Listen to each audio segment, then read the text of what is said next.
Hey everyone, Danae and I are going to talk to you about the SLUMS assessment, which stands for the St. Louis University Mental Status Examination.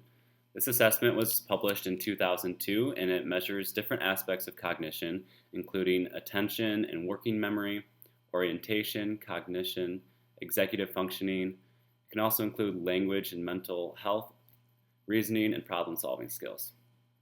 Yep, so as Tom touched on, the SLUMS is used to screen individuals to look for the presence of cognitive deficits and identify any changes over time.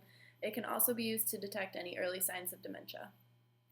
The SLUMS assessment is used for any adults that are ages 18 and older, or in any older adult unit of 65 and older adults. It's very simple to administer.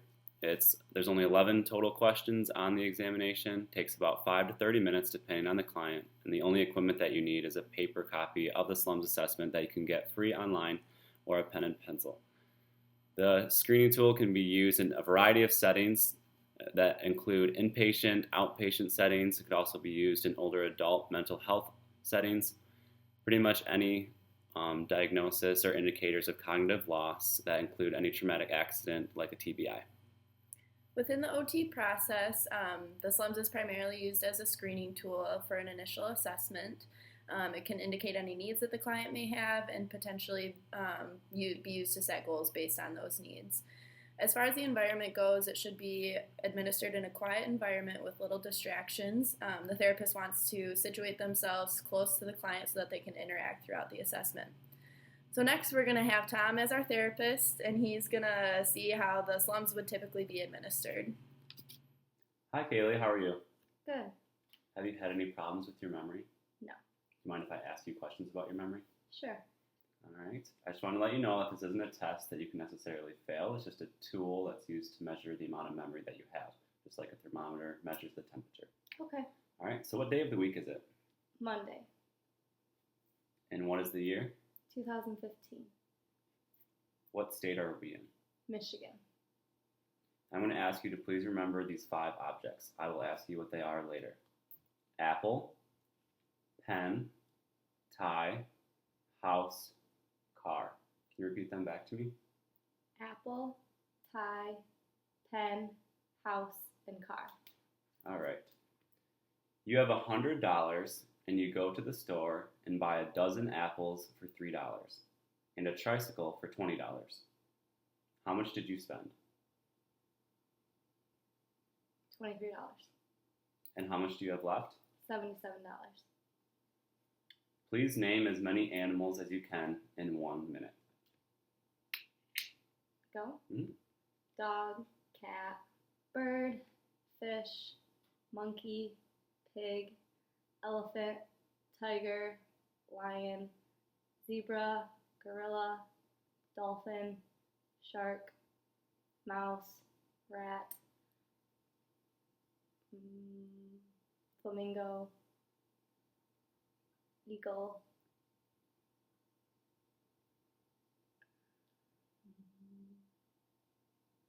hamster, guinea pig,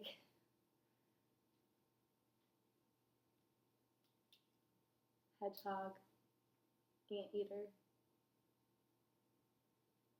snake, lizard, crocodile, alligator,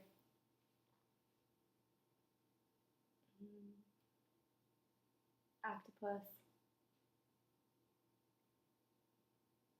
All right. chinchilla. Good job. What were the 5 objects I asked you to remember earlier? Apple, tie, pen, house, and car. I'm going to give you a series of numbers, and I would like you to give them back to me backwards.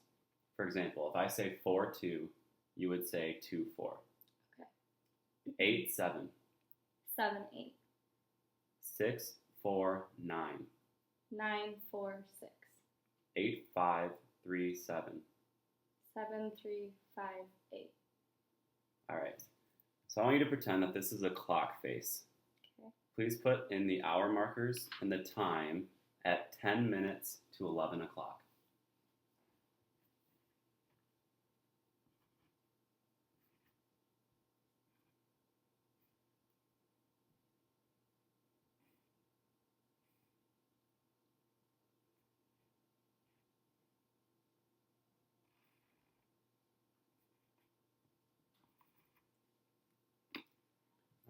I want you to look at these shapes that are right below here.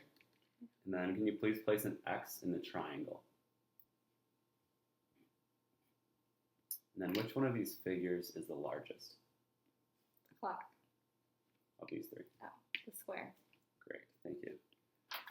Now I'm going to tell you a story. Please listen carefully because afterwards I'm going to ask you some questions about it. Jill was a very successful stockbroker. She made a lot of money on the stock market. She then met Jack, a devastatingly handsome man. She married him and had 3 children. They lived in Chicago. She then stopped work and stayed at home to bring up her children. When they were teenagers, she went back to work. She and Jack lived happily ever after. What was the female's name? Susan? When did she go back to work? When her kids were teenagers. What work did she do? She was a stockbroker. In what state did she live in? Chicago, Illinois. All right, thank you. Alright, so now we're going to touch on some of the strengths and weaknesses of the SLUMS assessment. The first strength being oversensitivity. So various studies that we have found have suggested that the SLUMS assessment and the MMSE assessment have comparable sensitivities. However, the SLUMS may be better at detecting mild neurocognitive disorder compared to the MMSE because it does include more categories of cognition, including size differentiation and logical memory, when compared to other tests such as the MMSE assessment. Additionally, the SLUMS assessment measures many aspects of cognition, as Tom touched on earlier. It is available for free. You can type it right into Google and it pops up and you can print it out. It requires no training and it's easy to administer, as we saw earlier. And we will touch on this a little bit later, but the SLUMS assessment does account for education level, so it differentiates between whether or not you have a high school diploma or GED or not. As far as weaknesses go, while oversensitivity can be considered a strength, we can also consider it a weakness because it might be too sensitive. So, for example, if you have a high school diploma or GED and you get 4 points wrong, that classifies you as having a mild neurocognitive disorder, where some people that get put in that category might not necessarily belong there. Additionally, because the SLUMS assessment is fairly new, many psychometric properties have not yet been established. So it was just established in 2002, as Tom said earlier. Various properties that we found have not yet been established include test-retest reliability, inter and intra-rater reliability, internal consistency and content validity, and face validity. However, some properties have been established, which include construct validity, criterion validity, and then a couple studies that we have found have shown that when compared to the MMSE and MOCA, the SLUMS test has excellent construct and criterion validity. Another aspect of the assessment that we wanted to mention was how the scoring breakdown works. As Janae mentioned previously, it's separated by education level, which is very helpful. You can see on the left-hand column here, those individuals that have a high school education or above are going to be scored on the left-hand column. Those that haven't received a GED or a high school diploma are going to be scored on the right-hand side. And it's a little bit more lenient in how many points they can get off to be diagnosed in a certain category. You can see the diagnosis categories in the center of the table, with normal cognition being on top, and then MNCD, which stands for mild neurocognitive disorder, is going to be in the center, and then dementia will be the diagnosis for those receiving the lowest scores.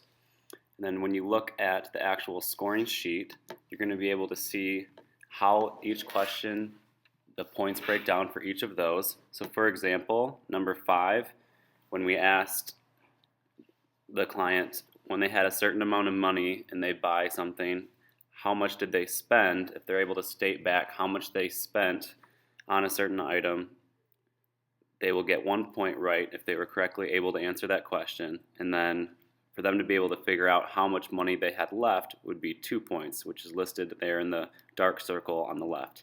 Then you simply track the amount of total points for question 5, which should be 3, in the column at the left. And the column at the left will total for a total of 30 points being the maximum total score for this assessment.